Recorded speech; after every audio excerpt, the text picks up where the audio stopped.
Does your dog seem like he's on doggy downers? Does your cat act less than catty? Does your horse keep saying, of course, just to agree with you instead of saying what he really wants? If so, you've come to the right place. Animal Calls takes your calls, helps you understand your pets, and helps them thrive. And now, here's our ringmaster of the Animal Crackers world, UW certified animal behaviorist, Karpathia Kingsley. Welcome to Animal Calls. I'm your host, Karpathia Kingsley, taking a break from my own personal zoo in the glorious Pacific Northwest to answer your pet, livestock, and wildlife related behavior questions. I am a certified animal behaviorist out of the Grand University of Washington, so don't be afraid to call. Unlike some of your pets, I don't bite. So, well, thank you for joining us today on this. I'd like to say it's a lovely Friday. It is here in the Pacific Northwest, in my opinion, because I like cold, chilly, gloomy days. It's much nicer than the dramatic contrast than what Northern California is enduring right now, isn't it, Anthony?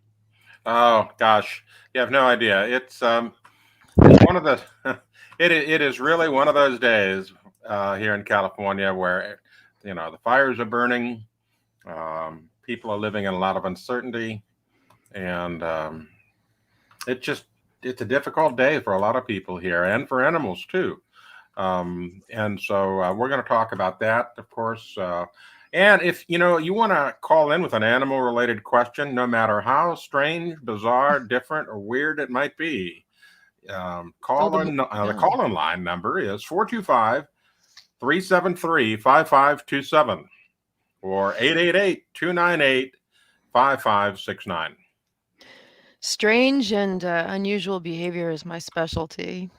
The weirder the better. I'd like to hear it. Even if we're going to anthropomorphize the behavior and try to assign it to something human.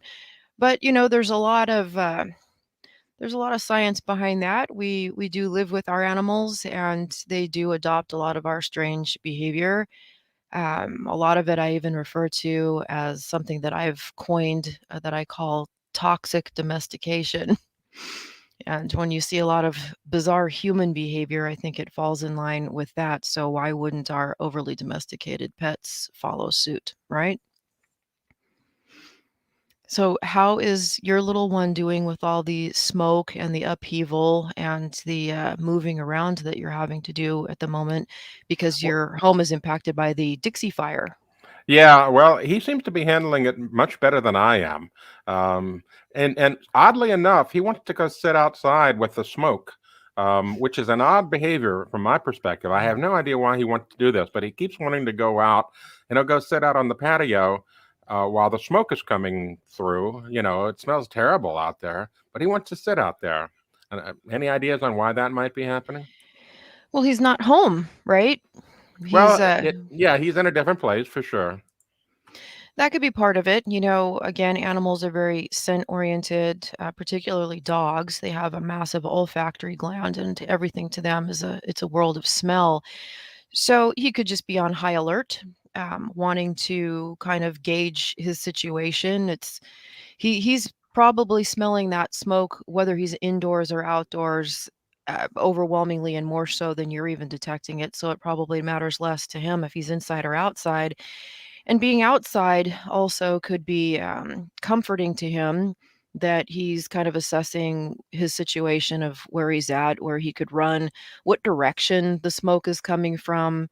You know, they're wonderful at detecting things like that and having that understanding. They still have those instincts that kick in that make them very aware of their surroundings and I'm sure thinking ahead about what to do and as far as making their next move. They're a lot quicker at putting those things together and measuring trajectories than we are.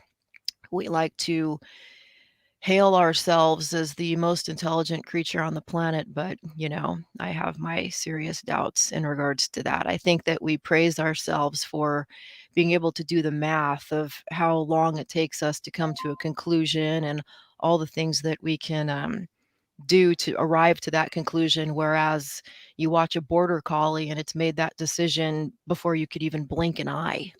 Their brains are so sharp, they're so fast. I've seen studies where they were doing mapping with dogs, where you would have a dog sitting in front of a device that is showing two different images, assigning one as a positive and one's a negative, and the border collie would hit what it perceived as the positive, and the machine would distribute a treat.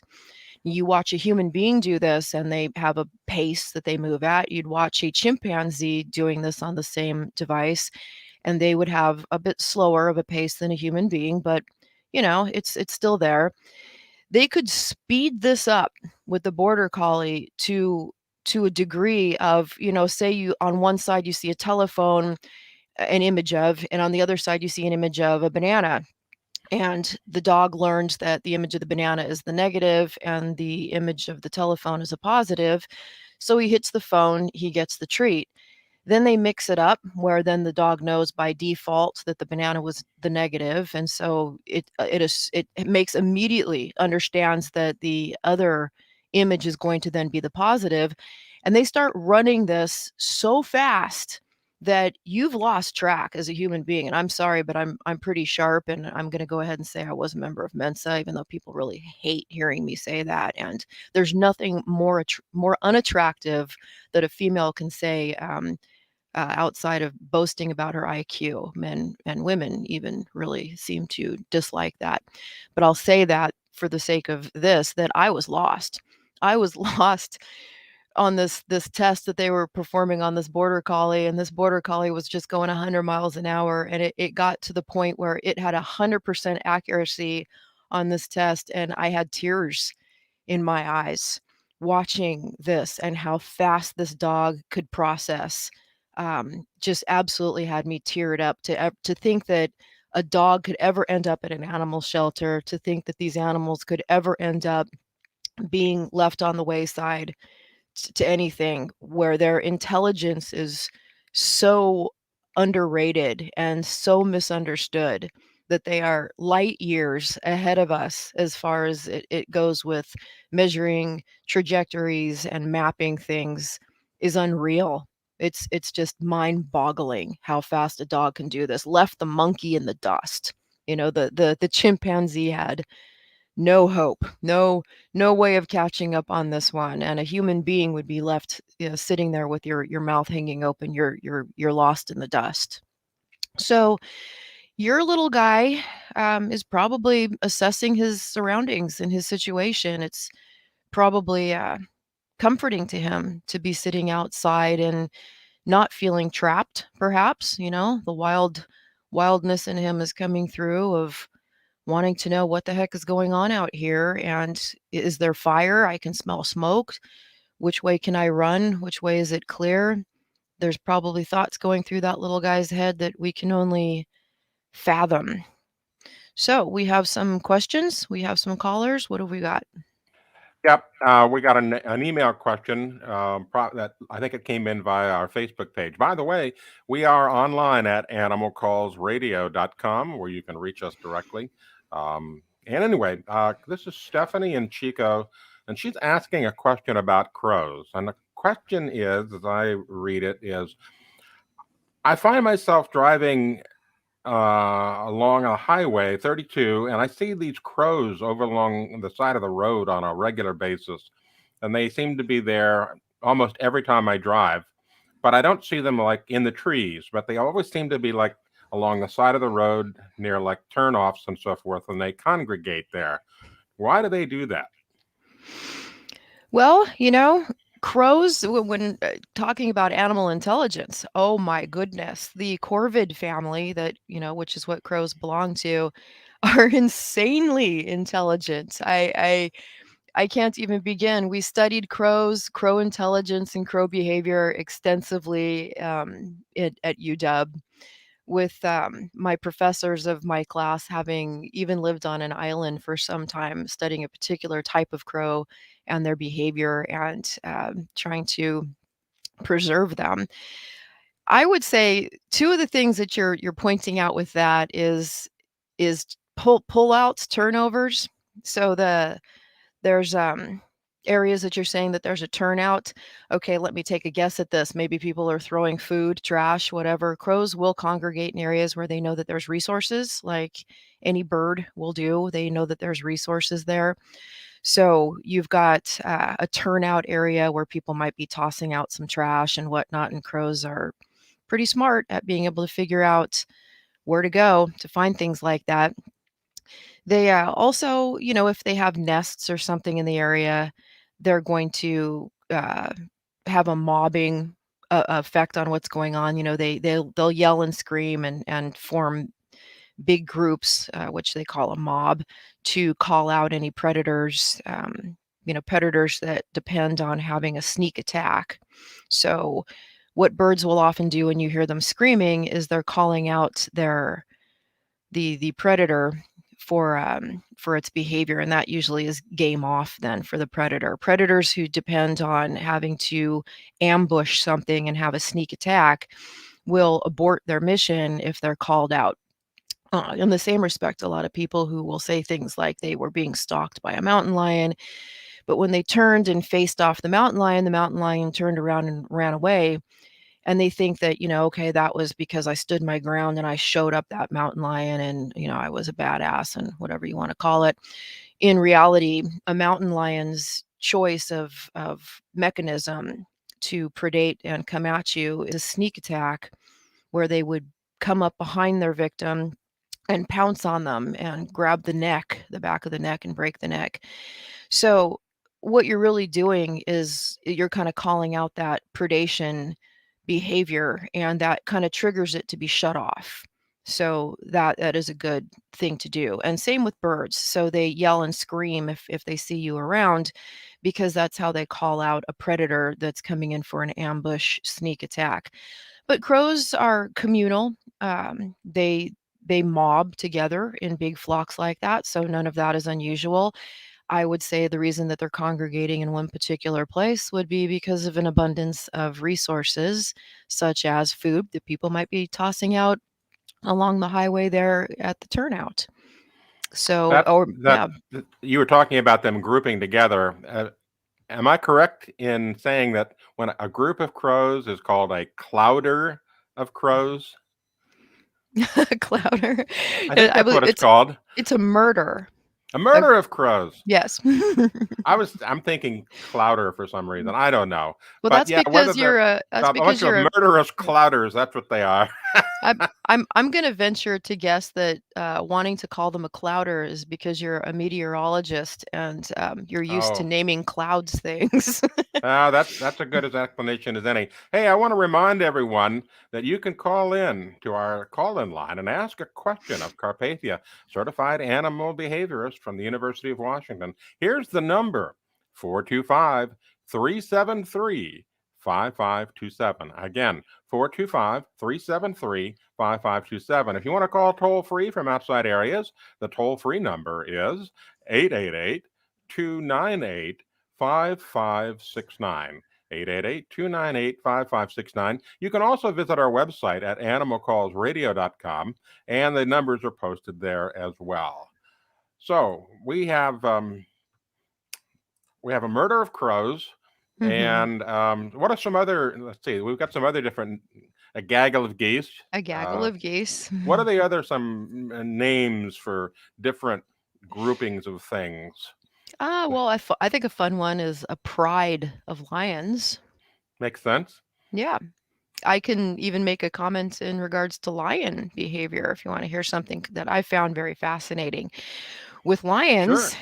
yeah, that, and again, this is something that's not uncommon, with animal behavior, that they want to protect and defend their own DNA. So if you have a pride of lions, and let's say the male lion who is the head honcho of his harem passes away, and you have another lion that will come into play to take over and be the new head honcho of that pride of lions. Often, something that they will do, unfortunately, sadly, as people, it's hard for us to understand these behaviors, but what we understand it to be, when they come in and will kill all of the babies, all of the young that belonged to the prior lion. And it doesn't make sense for them to protect and defend and put in all their time and effort to raise somebody else's DNA. They aren't inclined to do that the way some other animals might be. So it's not uncommon for them to wipe out all of the babies. There's been situations, though, and this is very interesting, where they were observing this behavior and saw that the new male didn't do that. And in cases where they were observing this behavior and saw that the new male lion didn't do that, DNA tests proved that he was biologically related to the previous lion. So it still made sense to support this DNA. I find that absolutely fascinating that they can detect that they know this. Is it something they smell? Is it innate understanding? Those are the things that I think are fascinating. And it looks like we have is this a call or a question that's been presented? We've got Lorraine on the line calling from Spokane. Lorraine, you're on with KK. Great. I had a question. I've got a dog that when we go to friends' homes, and at home this is not an issue, he'll go in the backyard, he'll go for walks, but when we go to other people's houses, he will tend to urinate on their outdoor, like, patio furniture, which is not something he does at home, but he'll do that when we go to other people's places. Any ideas? Well, let me ask you a few questions. What kind of a dog? How old is he? And is he altered or not? Not altered, 7-year-old Labrador. Okay. Well, he doesn't exhibit this behavior at home, only at friends' homes. That's what we're saying? Yes. All right. Right back to the behavior of animals kind of scent marking something. I would say that he's establishing a territory. He already has that established at his home. It smells like him and it's his home. So I'd say he's going around and doing some scent marking to establish territory. More common in unaltered males, but then again, neutering them late in the game generally doesn't stop the behavior because it's already a behavior. I have a male dog that I didn't have altered until he was 12, and that was because he was developing a testicular issue, and he was very huge with marking everything. And then I also have a dog who just turned 9 who is unaltered, both because they were show dogs, so we tend to leave them unaltered, otherwise you can't show them. And he's never done that. So I mean, it isn't just because the dog is altered or unaltered that they'll do that. An altered dog can do that, but it is a little bit more common in unaltered dogs. So I would say that the behavior is not odd or unusual. What he's doing is establishing turf territory that, hey, this patio furniture is mine. I was here, kind of like carving your initials in a tree. If you don't want him to do this, there's training and whatnot that you can get involved in and take the time to do that. If you want a quick fix, I would say pretty much at any pet shop or even at some larger discount stores and whatnot like Walmart, you can buy doggy diapers, and it's a waistband kind of wraparound thing that you can just wrap around his waist when you are going to visit people's homes. And that way, the joke's on him. He's urinating in a diaper, and that way he's unable to leave that scent around your friends' houses so that, when he comes back, he says, "Hey, I was here."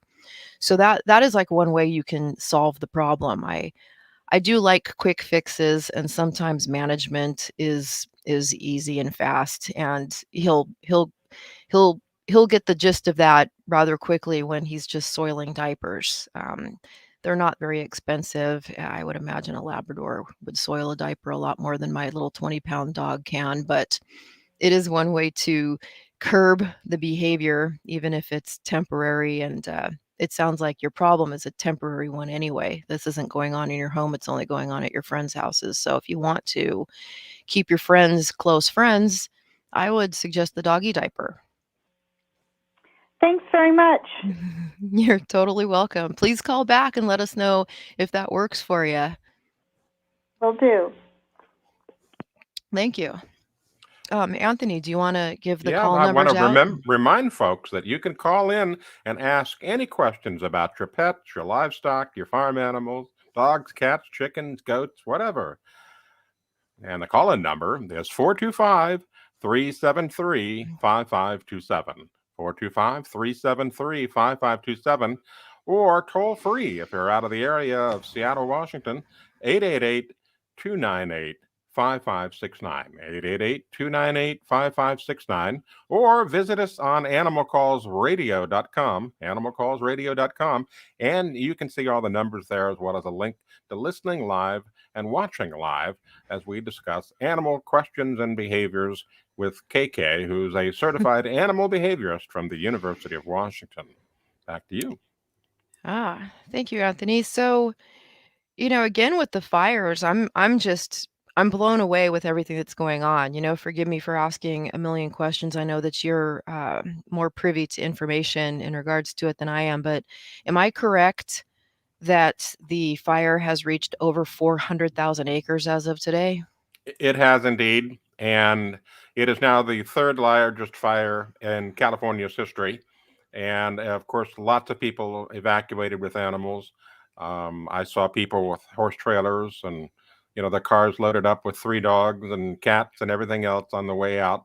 Yeah, it's just like the campfire, but without the urgency. And that's the good side of it. I mean, people were literally fleeing for their lives with their animals during the campfire in 2018 in Paradise. But in this one, it's been the evacuation status has been much better. They've been ahead of time announcing these things, and so it's a much more relaxed, if you could call an evacuation relaxing, much more relaxed pace of evacuation, where people are gathering up their things and their animals and heading out on their own. And so far, a lot of people have been evacuated for over a week now. That's my status. And I'm broadcasting from Chico, where normally I am in Lake Almanor, California. But fortunately, it's avoided the fires. One of the things about this I've noticed also is that it's brought out a lot of animals from the hills and into the areas that they normally wouldn't habitate because they're losing their habitat. There's, you talk 250,000 acres being lost. There's lots of animals within that.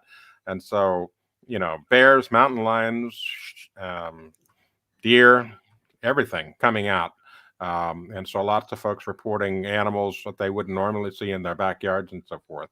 And I want to remind people, we've got another caller here. But then I want to get back to the fire, but let's go ahead with the caller. Yes, we've got Cheryl from Paradise, California, and she's got an update on her dog. She's called in the last couple of shows. All right, let's hear it. Hi. Yeah, I've called in a couple of times, but I've been working with my little dog, Maddie, and it seems to be really helping, calling her over and getting her calmed down. But one of the things that I've really discovered is that if I turn off my cell phone in the house, she has stopped a lot of barking. So what I'm figuring is that all the little noises, the high-pitched noises on my cell phone are really bothering her ears. And I don't know, maybe other dogs would be doing the same thing, possibly. Absolutely. Especially I remember Maddie is a Shetland sheepdog, correct? Yes, correct. Yeah. Now, again, those dogs tend to be high reactivity dogs that are on high alert for everything. So little dings and noises and whatnot can drive them absolutely insane. And in the same respect, you can use those as a cue and a training tool and a training device. But absolutely, a herding dog is going to respond to every little sound it hears. That's kind of the nature of the beast. So that's one of those things where I like to use management, and management in that case would be just turning off the sound on the phone. Um, are you still trying to redirect her attention when something is upsetting her and she starts barking instead of just yelling? And I think you were We were using a squirt Frasier. bottle. Yeah, yeah. We don't want to do that. That We squirt don't do that bottles and anymore. whatnot. Yeah, thank you. Good. That's wonderful. That tends to give the dog more anxiety, more problems with anxiety. And yeah, what you want to do is have the dog trust you and come to you and redirect the dog to do something else instead of, standing at the window and barking. And go and look out the window if the dog is barking out a window. One thing I want to point out, that some people, I've had people come to me and tell me things like this, that the dog will stand at a window and bark. The dog will, and there's nothing there. It's nighttime, and there's nobody outside, or the dog Right. sits there and barks at the fireplace. There's things like that going on, and often it's in the evening that these things are happening. And Correct. I like to tell people, check your lighting and what's going on in the dark like that. Often, the dog is seeing its own reflection. And sometimes the dog is responding to seeing this ghostly reflection of itself in the glass that you might have in front of the fireplace or a sliding glass door. And they're detecting their own movement. So sometimes just putting something in front of that or closing your curtains is enough to quiet them down and stop that behavior. That's funny you should say that, because we had a friend that had a lab, and we were at their house one night, and this dog was like attacking the slider, and he told us, he says, she's seeing her reflection. Right. And if we close the curtains, she stops. Bingo. But it was hilarious. It's funny how often people just don't see the obvious, and it seems, almost kind of trite to point out the obvious, but sometimes it's the obvious that needs to be pointed out, that they are just detecting this movement of their own reflection and they're responding to that. But yeah, Exactly. so a lot of times the barking at a window, or the barking at a sliding glass door when there is nothing outside, there could be something that they are seeing that you're not seeing. There could be a bird True. that's flying by that you're just missing every time it goes past, but that's maybe playing games with the dog. But a lot of times, especially if it's in the evening or dusk and the lights are starting to go on in the house and it's dark outside, you're getting that glass back reflection that it's upsetting to the dog. And again, easy way to fix that is to just close the curtains. Correct. Oh, just going back to I was listening to your show online, and Anthony was talking about his dog wanting to go out in the smoke. Maddie likes to do that too, and she gets very upset if I don't let her out. And you're in Paradise, yeah? Yes, Okay. in Paradise, where today is extremely smoky. That was going to be my next question. What's the air quality like in Paradise? Horrible. Absolutely horrible, unfortunately. I'm very sorry to hear that. Yeah. Same thing would apply, I would say, to Yeah. Maddie as it does to Anthony's little guy. Is they're kind of trying to assess the situation. What's going on. They smell that smoke. They are amazing at picking up the sense of things and what's going on, and probably trying to assess where this danger is coming from, how close this danger is to them. They can detect things that we could only dream of being able to detect. Case in point, a dog. There are dogs that are trained to be able to sniff cancer on your body. So if you can do that, can you even imagine how upsetting a fire in the distance would be to this animal, that everything is magnified? These scents and their sense of everything that's going on around them is absolutely magnified compared to what we're even capable of smelling or feeling. So yeah, I could see wanting to be outside, because you can judge which way the wind is blowing from outside. You can assess the urgency and what is burning in that fire. I mean, they say that if you're cooking soup or a stew in your house, okay, you Right. smell stew cooking. A dog smells the carrots, the oregano, the chicken broth, every single individual independent ingredient. So if you're smelling smoke imagine what the dog is smelling. The dog probably can even understand and detect what is burning. These are trees, these are buildings, these are toxic things that are emitting chemicals into the air.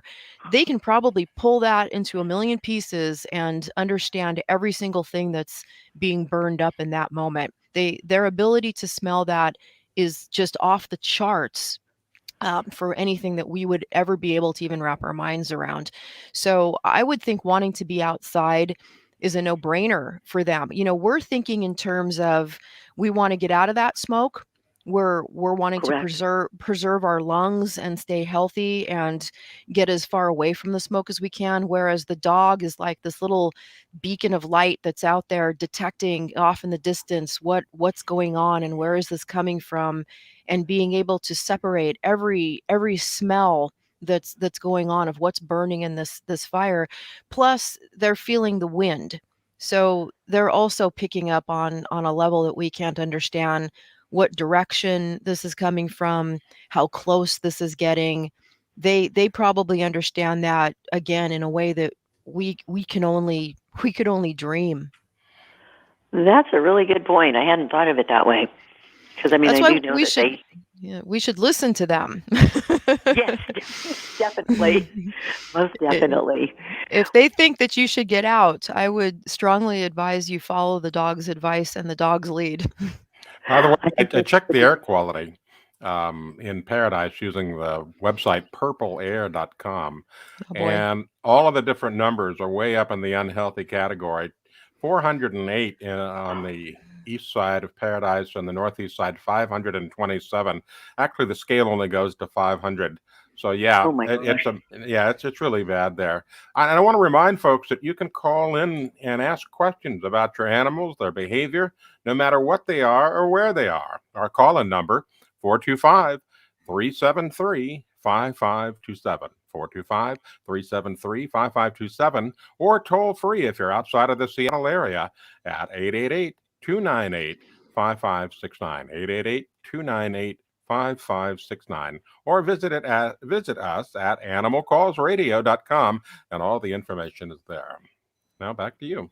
Well, thank you, Anthony, for bringing us, keeping us up to date with the call-in numbers and such. Are we done with Cheryl? Is Cheryl gone? I'm still on the line. Okay. Can I change topics? Is that okay? I encourage it. That's fine. Okay. Bring on as much as you got. Just a real quick thing, because here, I don't know, it's been several weeks ago, I was watching some crows. You were talking about crows earlier. And I had a bunch of crows in my backyard, and I had a covey of quail that were running around in the yard. And these crows would come down and they would stand back from the quails, and then they would walk towards them as the quails would go into this like stack of like limbs that we have to hide. And I'm wondering, were they trying to, is that a meal for a crow? What, to eat? A quail? A quail? A quail, yeah.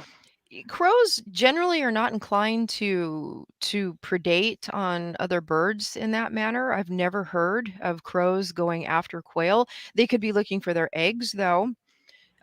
Eggs are a meal for any bird and pretty much any animal, including other birds. Birds will eat their own eggs. A lot of people who raise chickens are aware of that is a huge treat even for your chickens, but it isn't a behavior you want to encourage, because then they might start breaking open and eating their own eggs if you start tossing the older ones out to them.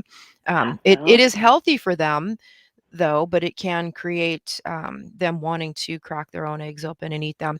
I would say if they're doing what appears to be a stalking behavior of following them, it could be intimidating them to keep them out of their whole world.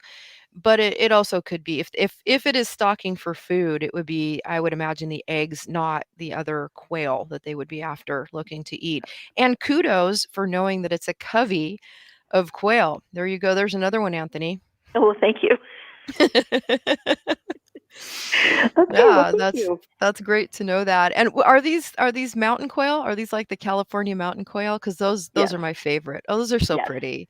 Those are so cute. pretty. The males have that little feather on their head, and they're adorable. If I But it can was get just, it was creepy, fun. if you want me to get creepy for a minute, as a scientist, I've always kept abreast of weird science and strange things that go on. And I remember dialing things back at least a decade or two, maybe even. This is going way back in some bizarre scientific research that they were trying to isolate the gene in quail that makes them bob their heads. I don't know if, Really? yeah, now I might be the only person on planet Earth that follows this kind of weird stuff, but if you've heard of this before, call in and let's talk about it.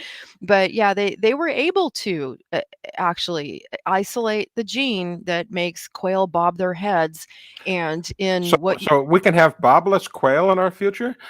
well, actually, no. Well, hey, no. It gets weirder. Well, they went in the opposite direction. They introduced that gene into chickens, and when the little Oh, chicks hatched, they were bobbing their heads like a quail. So that was kind of in an era where we were really dialing up the mad science.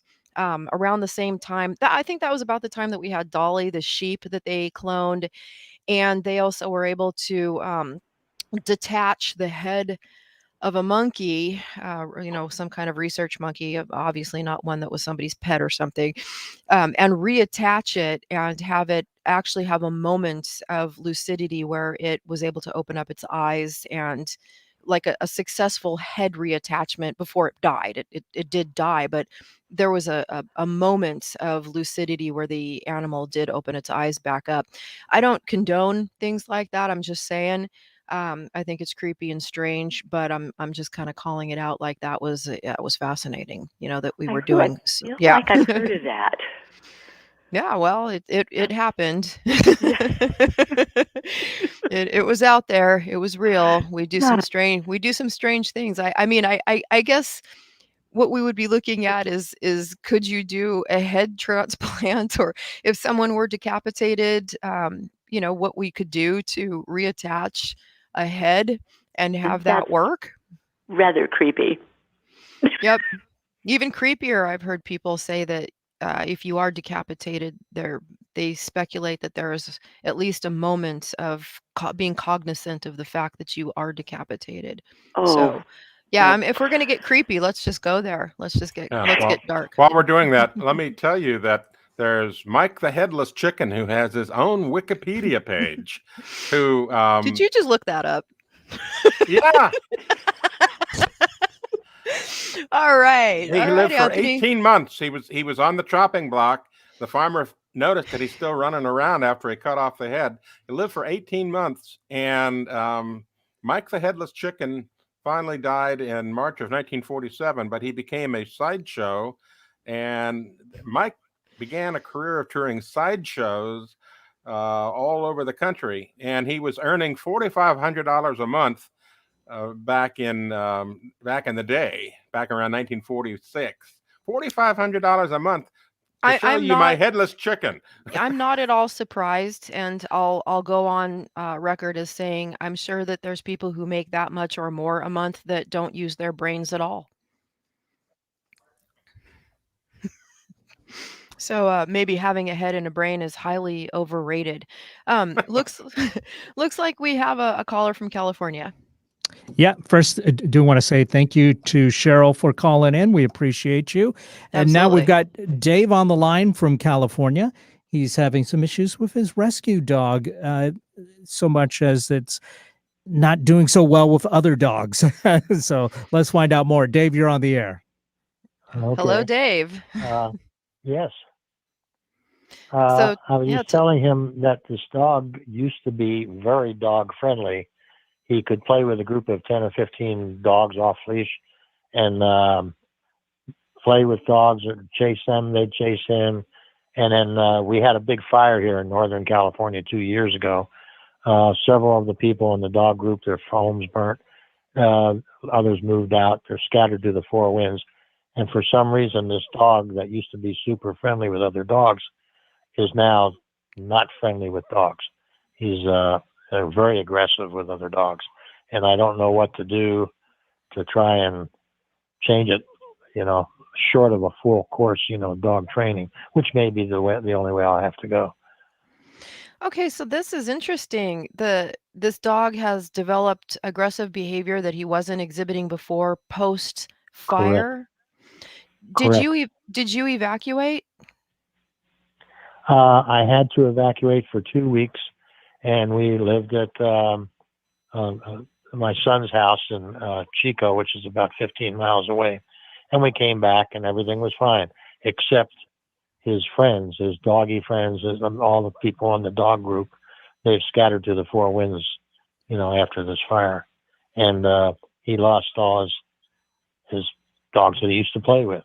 And I've had him on the leash, Mm. and 2 times he's attacked other dogs while he's on the leash. Now I'm apprehensive, and I'm concerned maybe I'm transmitting my apprehension down the leash. Uh, and I've considered maybe letting him off leash, but I'm sort of awfully leery about that. If he gets into a fight, how do I get him separated? That is absolutely a double-edged sword with that one. Whereas we feel Right. that we have more control of the dog on leash, you're right that it often can trigger aggressive behavior and predation when you're pulling them back. And also, Right. kudos to you for understanding that the owner yourself can transmit your fear and anxiety onto the dog. A dog is a Yeah. pack animal, and they tend to feed off of the feelings and emotions of the other animals around them because you might be Yes. onto something. If he looks up to you like you're kind of the leader of what's going on and you feel anxious, then he feels there's reason and cause to also feel anxious because he's reading that off of you and trusting that you know what's best and what's going on around him. So you're saying he for one, just to get this straight, what kind of a dog, what breed, and how old? He's about let's see, 8 years old, and he's half Great Dane, half German Shepherd. Oh my. So this is no joke when he gets angry. Yeah, right. He can pull me Yeah. around. I'm 81. I'm 81 years old now, and I have to Oh, really struggle with him. But the sorry part of it is, I have him on a leash, and like that choice that animals or people have, fight or flight. Well, right. if he's on a leash, he can't take flight. He's tied to Ex- the other dog that's in front exactly. of him, and he can't run away from him. So he takes the fight routine, I guess. I don't know. And like I You're say, right. maybe my apprehension, you know, Well, puts him in that. yeah, you're totally right. You're right in reading all of that. You're totally reading all that correctly. So we're dealing with a big boy who's had his world turned upside down. It sounds Right. like he had his little happy pack that he was playing with, and that's been taken away from him. Like And big everything dogs, is. little dogs didn't make any difference. He got along with every one of them. It was really fun to watch him play. But Are you are like we're you saying, are you back at your home, or did your home burn?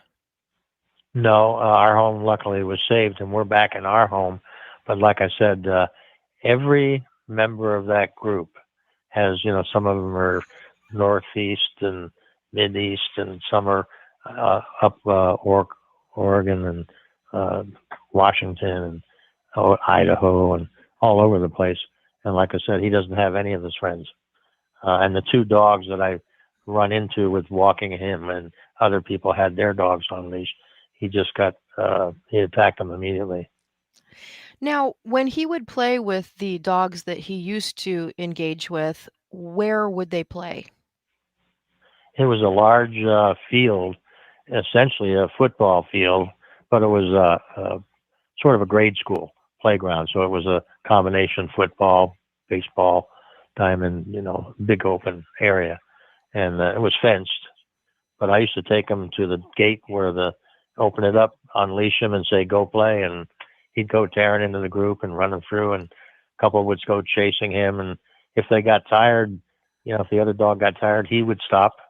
They'd get their breath, and then they'd start that stare down, and whoever flinched first, took off running. That was the one that being chased, you might say. But it was So, it was fun to are watch. are you going to the same location and now there's different dogs there? That is the other thing that sort of amazed me. Now, there's still plenty of people with dogs around. I mean, not the whole Paradise was, well, you don't know the area, but the one I closer do. No, large town was. Oh, oh, I okay. lived there. I had to evacuate. Oh, okay. I'm very Oh, okay. familiar. Okay. Yeah, well, Paradise was pretty much destroyed, and Yeah. I'm in Upper Magalia, which was untouched. Lower Magalia got some devastation. But Yep. what's really strange, I go walk them at the school, and I have been since the fire, and no one, there's no people playing with their dogs down on the field, no one walking their dogs on the field. And I thought, I always just took it for granted that group we had was, a normal thing. But here all this time has expired, and there's nobody, utilizing that facility for their dogs, and there's no dog groups. And I'm thinking to myself, boy, what we had was pretty special. Didn't realize it at the time. Oh man. But, Well, I think a lot of there's us, nothing there now. yeah, came to, we take things for granted, and we Yeah. think everything's always going to be there, and that's not the case. Well, I mean, this poor Yeah. dog has been absolutely traumatized, and the way he might be looking at things, you're reading a lot of this correctly. That his stomping grounds are not where he's playing anymore. The familiar smells are all gone. Again, very few people encounter these kinds of situations, and even as an animal behaviorist, this is my field of expertise, is understanding post catastrophic events like this and how it affects animals. That really is, I would say, more my field of expertise than anyone that's a behaviorist that I know, for having lived Hmm. through that myself. That Yeah. again, his everything that was normal to him isn't normal to him anymore, and his friends are gone. So all of these animals are new, and he's not used to them yet. He's smelling things that are completely different. To a dog, nothing is the same. If I could offer any advice, I'm going to say right up, I am not a nutritionist and I'm not a veterinarian, but sometimes you can calm a dog down a little bit by reducing the protein in their food. I would start Hmm. there. Just as one step would be to look at what you're feeding him, and maybe trying to find something that has a lower protein content. If you're talking to me about aggression, there's a huge correlation between that. I've seen it be very effective in other dogs to do that, to kind of dial down the protein. Also with him, he's just going to have to learn a whole new world and get used to new dogs. Are there particular dogs that you want him to become accustomed to playing with now, or do you just want him to get back to where he was, of being cool with anybody? I'd like to have him be cool with anybody. I told you that he had two fights, right? And there was the second one. I saw something. I should have been alerted to it, but I didn't think about it until after the fight. After he got into the fight, he was some guy I was met in the park, and he said, "Oh, is it okay your dog come over, or my dog come over and sniff your dog?" And it was an older German Shepherd. And I said, "Well, I don't know. I just had a little problem with him, with his." And I said, if you want to risk it, go ahead. So he brought the dog over, and I saw it happen, and it didn't register with me. My dog, Jonah, and he's tall because of the Great Dane part of his breed, put his head and neck over the back of the neck of the other dog, sort of like a dominance position, dominant. And the other dog, I think, let go a little bit of a growl, not nothing much, but that just set it off. Bam, he was on that dog like, um, and I thought to myself, God, I should have pulled him back the minute he put his head and neck over Yeah, the that's shoulders of that other dog. absolutely a dominance play Yeah. of what he did. And that doesn't always have to escalate to aggression, but it can. And Yeah. kind of with you on that. If you want to get him back into the groove of being around other dogs and doing so on leash, I know down in Chico there's a PetSmart, and a lot of PetSmarts do have obedience classes, like just kind of dialing it back to basic obedience to get him some exposure to other dogs that are on leash and having to behave himself in an environment like that. That might be a safe, Right. controlled atmosphere to get him back into that and just sign him back up for some basic obedience just for that exposure because his whole world has been turned upside down. And I would just baby step him through this. Keep yourself calm, like Okay. you were saying, because you can transfer things from one end of the leash to the other, and you're right in that. Keep yourself calm, maybe dial back the protein in his food, and Dial maybe back get the him. protein for me too. I think we all need to calm down, and right now, from Yeah, what right. Anthony just said, there's smoke in the air where you guys are at, and Oh yeah, all, yeah, it's all these horrible. things, yeah, all of these things are making them just want to take off running. They don't understand why you guys are sitting still on your hands and not getting up and taking off. To them it's like, hey, Right. we need to get out of here. But his issues with other dogs, I mean, that's so heartbreaking that he had, Yeah, that so much of his disposition has changed. I would just kind of go back to square one and kind of try to slowly bring him back to where he was, look into his diet in that respect and maybe go down and see what you can do at PetSmart. I know there's one, I think it's on uh, Forest Avenue, Forest Road, whatever that is over there. Call them up and see if they're doing basic obedience. But we're down to yeah. 4 minutes left in the show, and I have an interesting call coming in from Chico. So hang on, you might want to hear this one. Okay, And call me okay, back and let me know how that works. okay. I'll check with them because we go down every Saturday to Costco to shop. So I'll stop in the PetSmart and see if they have any training available. And bring him with you. Bring him with you when you go. That's a real good idea. Okay, thank you. You're welcome. Good luck. Yeah, I'll let you get your other call. Thank you. Take care. Okay. And it looks like we have another call. Well, it's an email question that Oh, came in okay. through our website. Edward and Chico ask, with COVID, should I mask my dog going outside and with travel? I wear a mask. Do dogs need to wear a mask also? Oh, Yeah, that's the wow. Is question. is is this a loaded question? I mean, I'm inclined to say no, absolutely not. I have heard no evidence of transmission of dogs and dogs contracting COVID to my knowledge. I mean, generally, human to human transmission is one thing, canine to canine or canine to human, unless you have parvo or something going on in the area. And even at that, you don't mask a dog, you just avoid and make sure that your dog has had its parvo shots. Um, so yeah, no, it's not necessary to mask the dog. Honestly, right now I would be more concerned with the bad air quality and the smoke than I would with the dog having to wear a mask going out because of COVID. Dog's gonna be fine. Again, I think the bigger concern would be smoke inhalation. So be careful with the smoke inhalation. And although it's nice and cool and breezy and beautiful up here in the Pacific Northwest, our caller is calling in from Chico.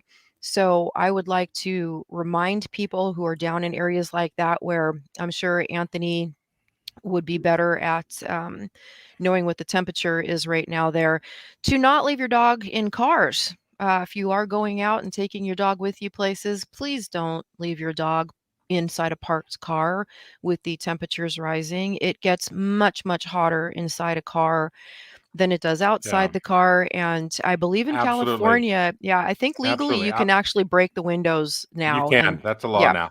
I want to share something with you. I'm going to share my screen here. Um, and I'm going to share this picture. We were talking about dogs and masks, and let's see here if it's shared. I guess it's not. Anyway, well, I'll just read it. But believe it or not, there's a website called k9mask.com, oh boy. which is actually selling a mask for dogs, and they're talking about it for wildfire smoke, which, okay, that might make sense. It's not really about COVID. It's about keeping out the particulate smoke particles and so forth at caninemasks.com. So, yeah, I guess there is actually dog masks out there, but not for COVID. I would be concerned utilizing something like that because, dogs are really, really just not really happy about having masks on their faces. It's pretty easy for them to pull something like that off unless you're using like a muzzle to secure it. And again, I'm sorry, that's just not something that I Yeah, personally that's would what it looks advise. like. It's basically just like a muzzle. It's not like a paper mask. So maybe it works. I don't know. I'd be interested in hearing research in regards to that and what people have to say about it. That I guess would be fascinating. As a scientist, I'm willing to keep my ears and mind open and listen to just about anything, even if it's just funny. And we only have a minute left. Talking about weird and things on your screen. Actually, it's Look. time to wrap. Okay, did you see this? My chandelier just spontaneously broke and sounded like shattering glass in like the middle of the night. I think I have ghosts. But yeah, so anyway, as we sign out for the day, remember, these are my monkeys. This is my circus. I'm the ringmaster, and you can enjoy our show every Friday at the noon hour here at KKNW 1150 AM radio. If you have questions or show ideas, you can visit us at animalcallsradio.com and drop us a note. And you know what? For all of our Russian listeners out there, I just want to say, do svidaniya, darlings. And keep tuning in and keep us going. We love you guys. Everybody out there, take care and give your animals a big hug and a kiss, unless they're a snake or a rat. Well, no, rats are good, unless they bite. How about that? Goodbye, everybody.